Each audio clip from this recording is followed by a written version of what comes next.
Good morning, Gerhard. How are you doing?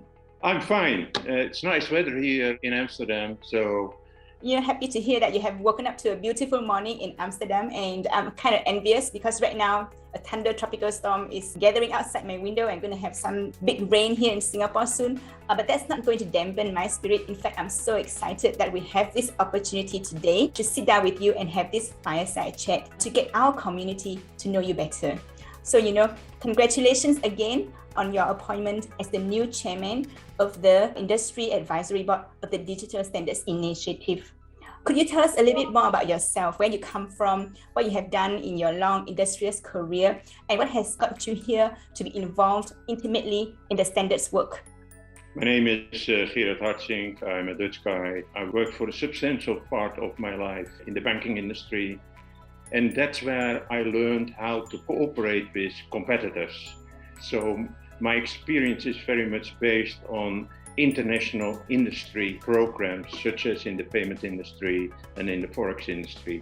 It is always a challenge to what is cooperation and what is competition. And there are different views if you have an industry project. And many of those industry projects touch also the public sector. So I learned in all those years that standards are very important. And based on my experience, an industry only works if there is agreement among market participants on these type of standards cooperation. Wow. So could you let us know what has led you to take on the role of chairman of the DSI Industry Advisory Board? What is the ambition that you have behind that? The digital part of the business is becoming more and more important. So for me, with my experience, I'm able to contribute to the DSI program.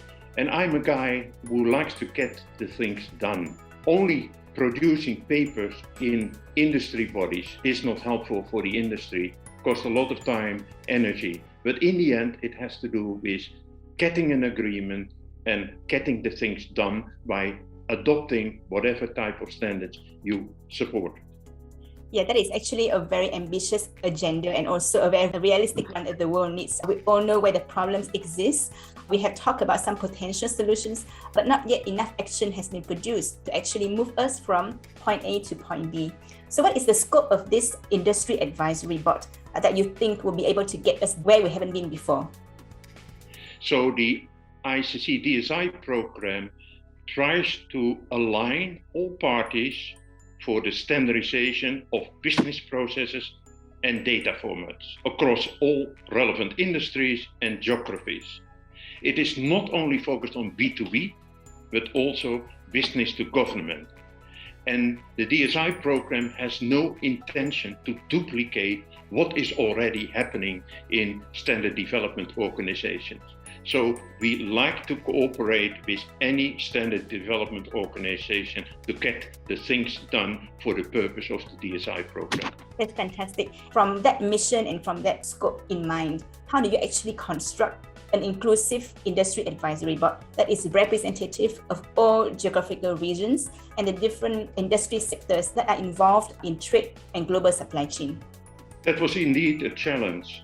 The view was we should have a fair balance of industries and regions and engage also with global organizations of the public and private sector that can help to realize the objectives of the DSI program.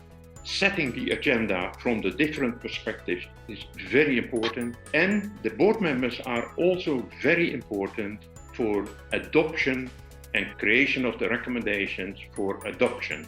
They are the ambassadors for the adoptions, but of course also the network of ICC with all its national member committees are very important for the adoption process.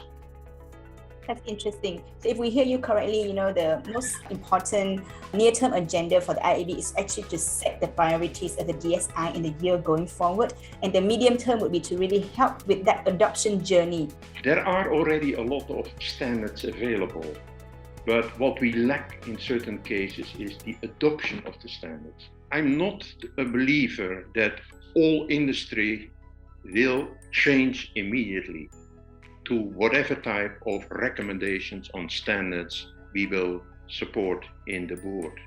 However, It is very important that every board member has a deep understanding what are already the realities, available standards around the world for the international supply chain, and how can we make the total process more efficient, less risky, and more digitalized.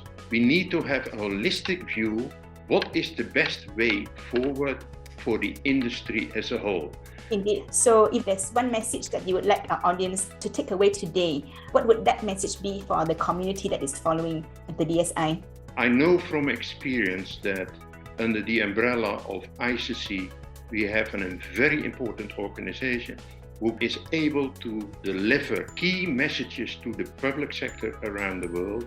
So under the umbrella of ICC, let's cooperate and let's get the things done. Thank you so much, Gerhard, for that very positive message. And again, on behalf of ICC, I would really like to thank you for your leadership and this privilege to work with you in the Digital Standards Initiative, and let's really get things done. Have a great day in Amsterdam, and we'll talk to you again very soon. Thank you, Gerhard.